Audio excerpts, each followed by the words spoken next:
The Queen City has been home to beer barons for generations. In fact, according to George Engelhardt, by the year 1900, there were 22 breweries in operation, employing more than 2,000 people. And now a local man has written a series of books about these princes of the pint. Don Heinrich Tolzmann, the author behind the Cincinnati Beer Baron books, is here now to fill us in on his work. Don, thanks so much for joining us today. Danke schön. So, first of all, what inspired you to write this series?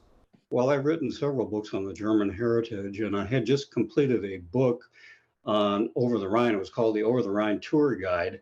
And in putting that book together, I wrote about all the different breweries that were in the Over the Rhine district. And then I started to get interested in the beer barons who created these breweries. And I wanted to explore more about them, who they were, what their personalities were like, what kind of a philosophy did they have, and how did they attain such a great success. Many of them came here with only a few dollars in their pocket, and they literally rose from rags to riches. It tells a lot about them and how they worked with people, dealt with people. They were a flashy, flamboyant businessmen, really fascinating. They knew how to advertise, they know how to publicize and promote their product, and they're just great individuals. The stories that they have to tell. All right, so we've all heard about people like Christian Moerlein and George Wiedemann. Can you tell us a little bit about some beer barons we may not have heard so much about? Well, there were quite a few beer barons, and I've written about 15 of them. Not everyone was a beer baron. A beer baron was really a person who built a brewing dynasty, a multi-generational family that had really built a big empire. One of the persons I like to write about and publish a book on was John Houck.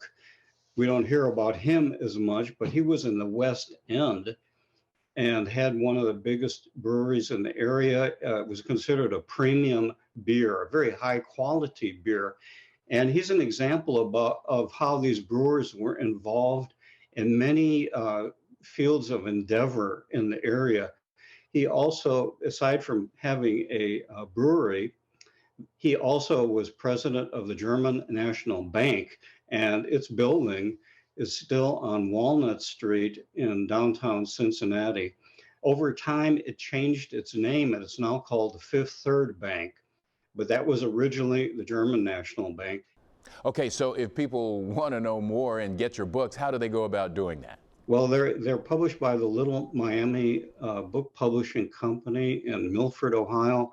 They can contact them, find them on the internet, but also they're available from Amazon, Joseph Beth, and the Ohio Bookstore, places like that in the area. So you can find them and find out more about our brewing heritage and all these colorful and flamboyant brewers that we have in our background.